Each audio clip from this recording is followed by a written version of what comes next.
Assalamualaikum warahmatullahi wabarakatuh. Perkenalkan, nama saya Martiana Solihah dengan NPM 6021210039. Baik, di sini saya akan menjelaskan mengenai bisnis psikologi framework atau yang biasa disebut dengan kerangka kerja psikologi bisnis.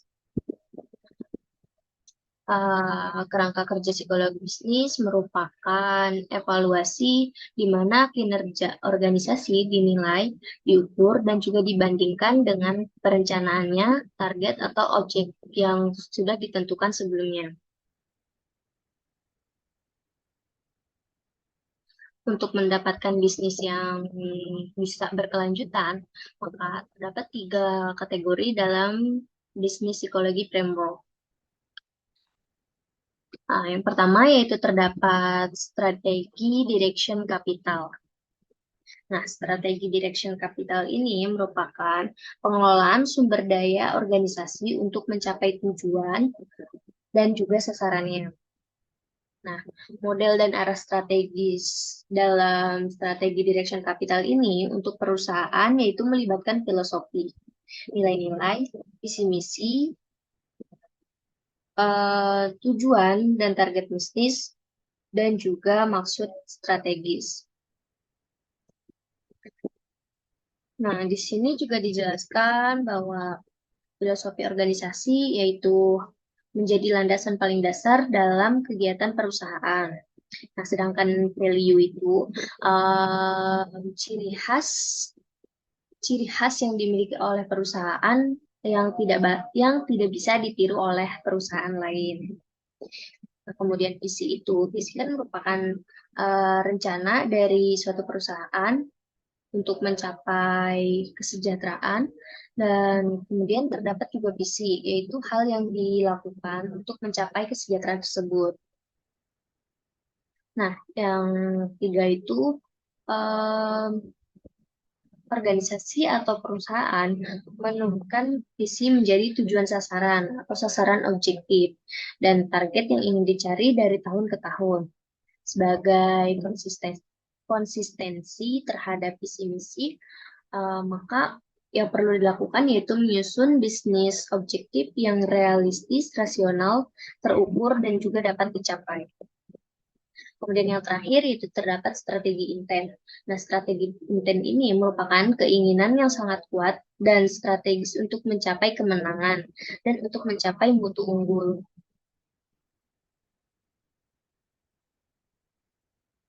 Kemudian yang kedua yaitu terdapat organizational capital. Nah, organizational capital ini merupakan kerangka untuk menggambarkan efisiensi di mana bisnis atau jenis organisasi bisa memanfaatkan sumber daya dengan cara menerapkan dan mempertahankan strategi. Proses ini sendiri menggunakan identifikasi cara untuk menggunakan sumber daya dengan cara yang baru. Nah, dalam organisasi kapital ini terdapat 4 dimensi. Yang pertama yaitu kepemimpinan dan manajemen, di mana keberadaan seseorang pemimpin dan gaya kepemimpinan akan memiliki pengaruh. Nah, pengaruh tersebut tidak hanya pada lingkungan organisasinya saja, tapi berhubungan juga dengan human capital, di mana pemimpin yang kompeten itu pemimpin yang dapat meneruskan kepemimpinannya dan sejumlah situasi dalam arti yang paling luas. Nah, setiap pemimpin gaya yang unik dalam memperlakukan karyawan, yaitu seperti selalu menanya kabar karyawan, selalu aware pokoknya terhadap karyawan. Nah, yang kedua yaitu ada organizational culture, yaitu budaya organisasi yang bersifat unik dan dapat berkembang ketika faktor-faktor eksternal berubah. Nah, organisasi dapat meningkatkan budaya internal mereka untuk menjadi bagian dari identitas eksternal. Nah, budaya juga kan disebut mempengaruhi karyawan dalam berpikir dan juga mengambil keputusan. Oleh karena itu, dengan organization value dapat merubah hal tersebut.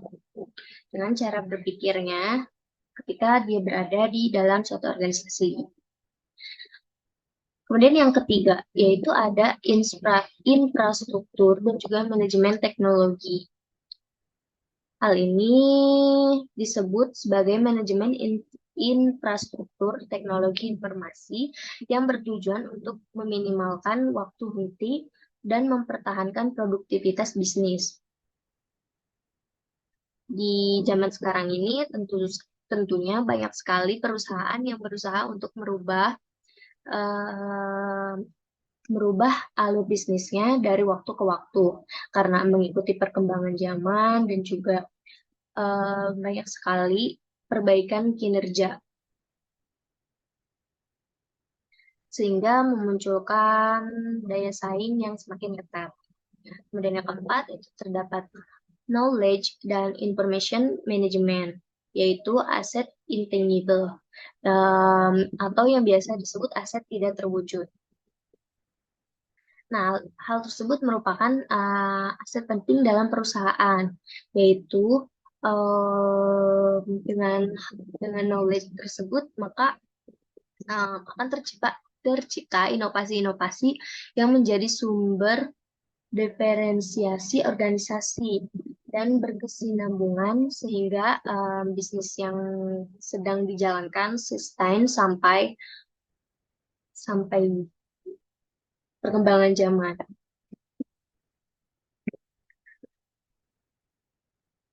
Dan knowledge management sendiri merupakan aktivitas perusahaan dengan adanya pengembangan dan pemanfaatan pengetahuan. Dan yang terakhir yaitu terdapat human capital.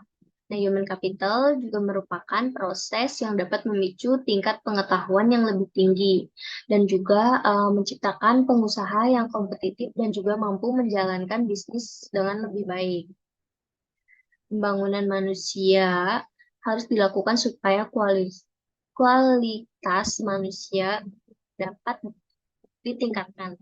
Yang mana hal tersebut untuk pembangunan ekonomi melalui peningkatan kualitas SDM, baik di industri, organisasi, dan juga di bisnis. Kemudian dalam human capital ini terdapat 4 dimensi juga. Yang pertama yaitu individual competence. Nah, dalam hal ini karyawan seharusnya bekerja sesuai dengan kompetensi atau keahlian yang dimilikinya. Sehingga peluang produktivitas dan suksesnya juga tinggi. Dalam hal ini juga perusahaan harus menyeleksi karyawan sesuai dengan posisi jabatan yang diinginkan, sehingga tidak terjadi kesalahan ketika karyawan tersebut sudah bekerja. Dan yang kedua yaitu ada tim kompetensi, yaitu mengajarkan tentang cara kerja dan bagaimana sebuah persyaratan yang harus dimiliki setiap anggota dari perusahaan. Nah, dalam tim SHIP ini dijelaskan juga penetapan sasaran yang selaras, yang mungkin dihadapkan sebuah pilihan yang jelas, yang mana hal tersebut untuk meningkatkan keberlanjutan perusahaan. Dalam tim SHIP kompetens juga terdapat 3 komponen dalam membangun kepercayaan pada tim. Yang pertama yaitu memiliki tujuan bersama. Yang kedua, memiliki bukti kompetensi. Dan yang ketiga, memiliki bukti motif. Nah, yang ketiga dari dimensi human capital yaitu terdapat organization kompetensi. Nah, ini dijelaskan bagaimana performa kerja perusahaan dari waktu ke waktu, yang mana hal tersebut dapat merujuk pada keterampilan karyawan dan bagaimana karyawan dapat menyelesaikan rencana tersebut. Dalam hal ini juga difokuskan kepada peningkatan daya saing yang bertahan lama Maka, dengan pengetahuan dan kompetensi individu untuk menyelesaikan tugas yang diperlukan untuk organisasi dapat tercapai. Dan yang terakhir yaitu ada societal dan environment kompetensi. Hal ini merupakan kemampuan perusahaan untuk bertanggung jawab dalam menciptakan konsep bisnis dan juga mengelola kegiatannya secara konsisten. Jadi, mereka tidak hanya memikirkan profitabilitas, tetapi juga mereka juga harus memikirkan kepentingan pelanggan dan juga kesejahteraan masyarakat dalam jangka panjang, sehingga bisnis yang mereka keluarkan itu dapat bermanfaat juga. Nah, kemudian dari kerangka kerja psikologi bisnis tersebut akan menciptakan produktivitas, di mana produktivitas ini akan dimiliki oleh perusahaan, baik organization capital maupun human capital, serta manajemen yang dilandasi filosofi, visi misi, strategi, dan juga lainnya. Nah, produktivitas ini penting karena berhubungan dengan hasil yang akan diperoleh. Jika produktivitasnya rendah, maka bisa saja itu dapat mempengaruhi keberlanjutan perusahaan, sehingga perusahaan menjadi turun dan tidak berlanjut. Kemudian, selain produktivitas, juga dapat muncul psychological well-being, di mana karyawan atau pekerja memiliki keadaan yang sejahtera, tidak berada dalam tekanan atau melakukan pekerjaan dengan sesuai minat mereka dan sesuai dengan apa yang mereka harapkan. Sehingga pekerjaan yang mereka kerjakan itu dapat terselesaikan dan menghasilkan performa yang bagus. Kemudian di sini juga terdapat external forces. Nah, external forces ini di dalam organisasi dapat mempengaruhi sebagian atau keseluruhan suatu organisasi. Hal tersebut berpengaruh secara langsung maupun tidak dengan mempertimbangkan resiko politik dan juga pengaruhnya terhadap organisasi.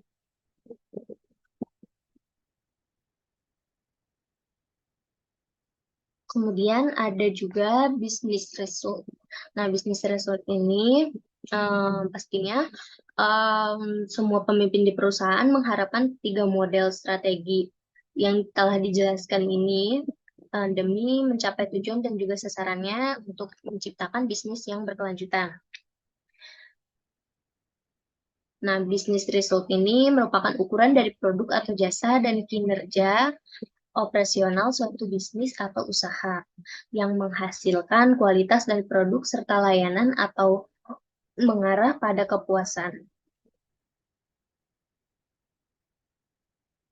Sehingga dengan